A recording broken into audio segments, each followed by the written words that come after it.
背靠沙漠，拥抱太平洋，智利北部城市伊基克市区面积才2.4平方公里，重要性却可以跟西半球最大巴拿马转口贸易区相提并论。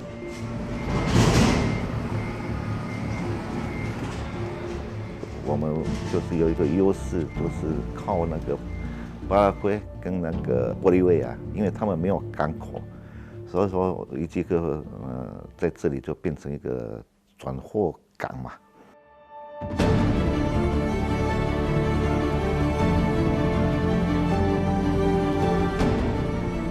巴拉圭跟玻利维亚都是内陆国家，加上巴西曾经锁国，阿根廷的政策反复，全南美的进口就得大量仰赖伊基克自贸区，创造数次鼎盛时期。你看这边都建设的蛮大的，对啊，而且你不要就是看这个，以前早期的话，一个仓库多大概要100多万美金。二手汽车呢，那时候销量非常的大，基本上那些车子呢，才刚从码头开出来就已经被画了记号了，人家就拿着油漆在那边画号码，画上的就是他的。然后你这一辆汽车船来了300部车子，到你公司都已经全部卖光了。衬衫来没有袖子也全部卖光光，牛仔裤泡了水也全部可以卖光光，而且还赚钱。就是说有什么卖什么。什么都卖，什么都有人买，客户捧数十万美金现钞上门抢购，运货的连结车挤爆公路，曾经吸引200多家台商设点淘金，甚至出现一条台北路。以前是通讯就是比较差，所以说很多客户都是直接过来买，大大小小都是过来。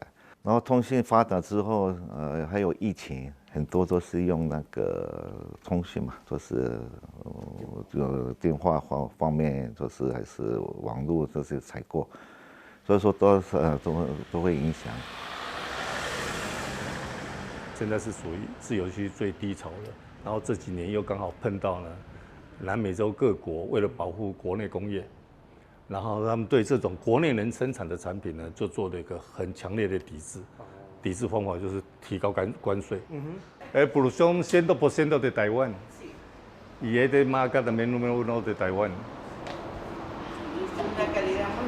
Super buena. 如今台商只剩50家，他们正期待2025年串联从巴西到智利、大西洋与太平洋的两洋公路通车，可以节省7天船运时间，再冲一波进出口贸易量。这个不光是巴西的问题，还有阿根廷，还有巴拉圭这3个农业大国，能够销往亚洲的农业产品有多少？这条两洋公路会带动的经济价值，我个人是觉得不可限量。但是在此之前，得先找到转型期的生存之道。台商会长跟儿子联手，从进口商变制造商，卖起台湾经典的珍奶跟鸡排。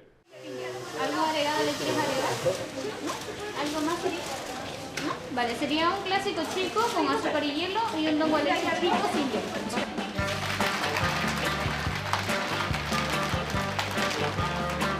店名取名 Once， 西班牙文的11，藏有巧思。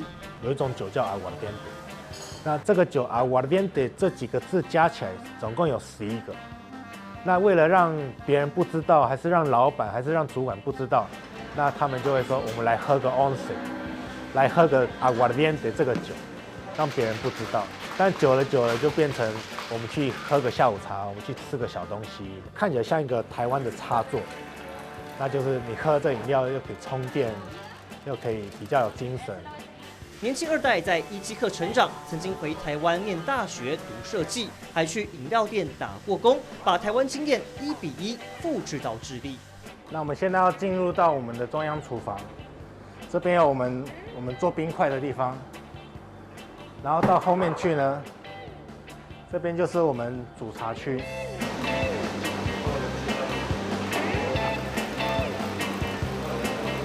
焖好茶之后呢，我们就会直接把它进入到我们的冷藏库，保存等到出货时间到了再送出去。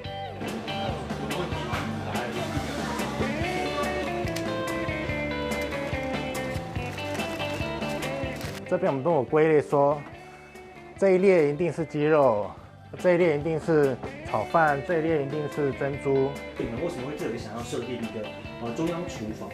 对，因为我们的想法是以后要有5到10家店，那你要有这种量，变成要品质一定要稳定。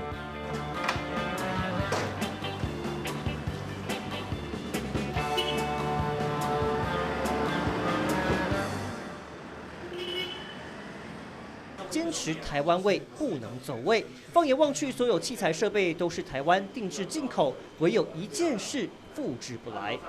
他们就是喜欢甜，而且最好笑的就是有的人还觉得不够甜，想要 double。台湾是正常甜，然后少甜，然后这边是可以加倍。对，这边可以加倍，所以我们的点赞系统呢有特别设计一个是加倍的。最甜的饮料应该是这个红茶，超大杯，90cc 是最甜，这是100cc 的，那90大概就全满，那一杯喝一杯糖。甜到让人爱不释手。他们在17克开了5间分店，才1年就回本。看准未来两洋公路串联周边国家，国内国外都是商机。从我们的中央厨房把它建立得更完整，出货的更顺利。那这边是我们的练习场。如同这座原本不被看好的小渔村，也能脱胎换骨。即使面临挑战，台商发挥韧性，灵活应变，等待下一波的生意高峰。